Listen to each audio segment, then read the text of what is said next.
Welcome back to Crushing Design Patterns in .NET. In our last episode, we explored the famous and infamous singleton pattern. Today, we're tackling a problem every developer faces.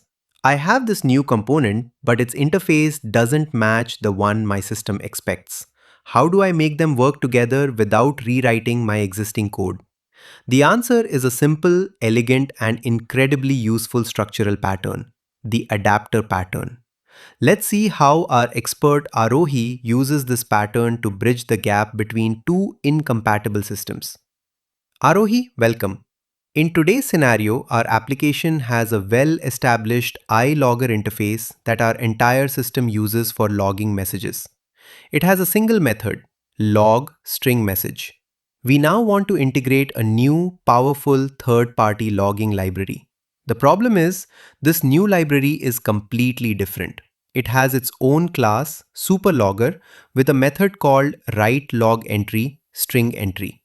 How can we use this new SuperLogger in our application without changing our existing ILogger interface and refactoring our entire code base? The core problem is incompatible interfaces. Our client code is programmed to work with a target interface, ILogger, and its log method. The new component, which we can call the Adaptee, has a different interface, SuperLogger, and a different method, WriteLogEntry. They can't talk to each other directly. The naive solution would be to find every place in our code that uses ILogger and add an if-else block to handle the new SuperLogger. This would be a nightmare, violating the open-closed principle and creating a maintenance mess. How does the adapter pattern solve this problem of incompatibility? The adapter pattern acts as a bridge. Its purpose is to convert the interface of a class into another interface the client expects. It lets classes work together that couldn't otherwise because of their incompatible interfaces. It's the software equivalent of a travel power adapter that lets you plug your US device into a European wall socket. What are the key components of the adapter pattern? There are three main players.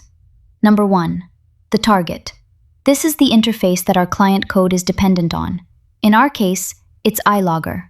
Number 2, the adaptee. This is the existing class with the incompatible interface that we want to use. In our case, it's the third-party SuperLogger. Number 3, the adapter. This is the new class we will create. It will implement our target interface, ILogger, and internally, it will hold a reference to the adaptee, SuperLogger. Let's build it. First, what do the target and the adaptee look like? They are the two existing incompatible pieces. Now, how do we create the adapter class to bridge this gap? This is the heart of the pattern. We create a new class, let's call it SuperLogger Adapter, that implements our ILogger interface. In its constructor, it takes an instance of the SuperLogger adaptee. As you can see, when the client calls the log method on our adapter, the adapter simply turns around and calls the WriteLogEntry method on the SuperLogger instance it's holding. It acts as a translator. How would the client code use this new adapter? The beauty is that the main client code doesn't have to change at all. It still just asks for an ILogger. The change happens at the composition root, where we set up our dependency injection. The SumService class has no idea it's actually talking to a SuperLogger through an adapter. It is completely decoupled. What is the main solid principle that the adapter pattern helps us adhere to? It's a strong enforcer of the open/closed principle. Our existing client code is closed for modification. We didn't have to change a single line of SumService. But our system was open for extension because we could introduce the new logging functionality by simply adding the new SuperLogger adapter class. It also supports the single responsibility principle, as the adapter's only responsibility is to translate between the two interfaces. You've shown the object adapter pattern. Is there another kind? Yes, there is also the class adapter pattern, which uses multiple inheritance.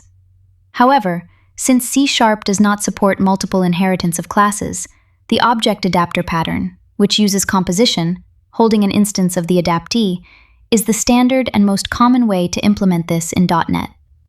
How does the adapter pattern differ from the facade pattern we discussed earlier? That's a great question, as they both wrap other objects. Again, the key is their intent. An adapter's intent is to convert an interface. It makes an existing, incompatible interface look like a different, expected interface. A facade's intent is to simplify a set of interfaces. It provides a single, easy-to-use entry point to a complex subsystem. An adapter changes an interface. A facade makes an interface easier. When should an engineer think this is a job for the adapter pattern? The light bulb moment for the adapter pattern should be whenever you say the phrase, "I want to use this existing library/service, but its methods and classes don't match the interfaces my application already uses." It's the go-to solution for integrating third-party components, working with legacy code, or making two independently developed systems talk to each other seamlessly. Can an adapter wrap more than one adaptee? Technically, yes. While the classic pattern shows a one-to-one relationship, an architect might create a plural adapter that coordinates between multiple third-party libraries to satisfy a single internal interface. However, if the logic becomes too complex, you might be drifting into the facade pattern. The boundary is thin, but the intent remains. Adapter is for conversion. Facade is for simplification.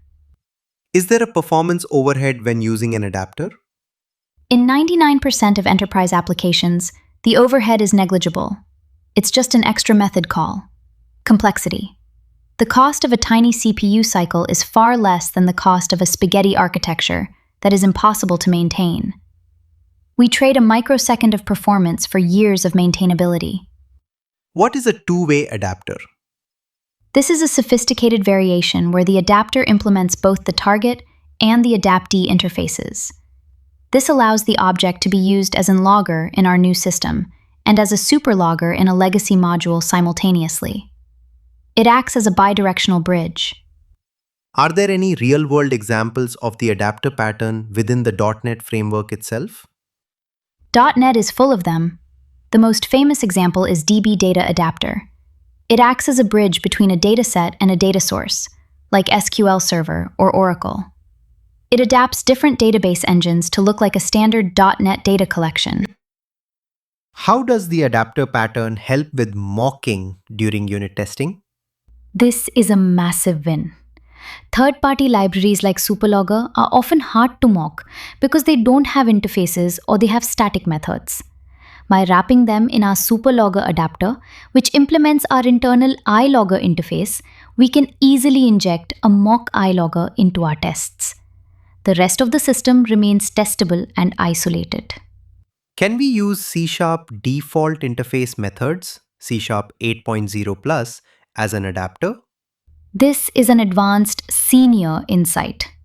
Technically, you could add a default implementation to an interface to map it to another method. However, this is usually a code smell. It's much cleaner to keep the interface pure and use a dedicated adapter class to handle the translation logic.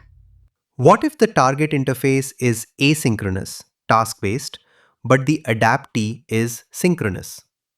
This happens a lot. Our ILogger might have task log async open parenthesis string MSG close parenthesis. In the adapter, we would call the synchronous WriteLogEntry and then return task.completedTask. The adapter handles the impedance mismatch between sync and async worlds. What is the class adapter and why is it rarely used in C#? The class adapter uses inheritance, inheriting from both the target and the adaptee. Since C# doesn't allow multiple class inheritance, you can only do this if the target is an interface. Even then, it's less flexible than the object adapter composition because it creates a permanent, rigid link between the two classes. How does the adapter pattern relate to the Strangler Fig pattern in microservices? When migrating a monolith to microservices, you use adapters to let the old system talk to the new services without the old code even knowing the service has moved to the cloud. The adapter hides the network calls and makes the microservice look like a local class. Final question. Is the adapter pattern just a quick fix for bad code? Not at all. It's a strategic wrapper. In a world of NuGet packages and third-party APIs, you will never have control over every interface. The adapter pattern is how a software architect ensures their internal system remains clean and protected from the ever-changing external world. Arohi, that was a perfectly clear and practical explanation. You've shown us how to use the adapter pattern as a powerful bridge, allowing our systems to evolve without requiring a painful rewrite. If you now feel confident about integrating new components into your existing projects, give this video a like and comment below with a real-world scenario where you've used or could have used the adapter pattern. And don't forget to subscribe to the .NET Way.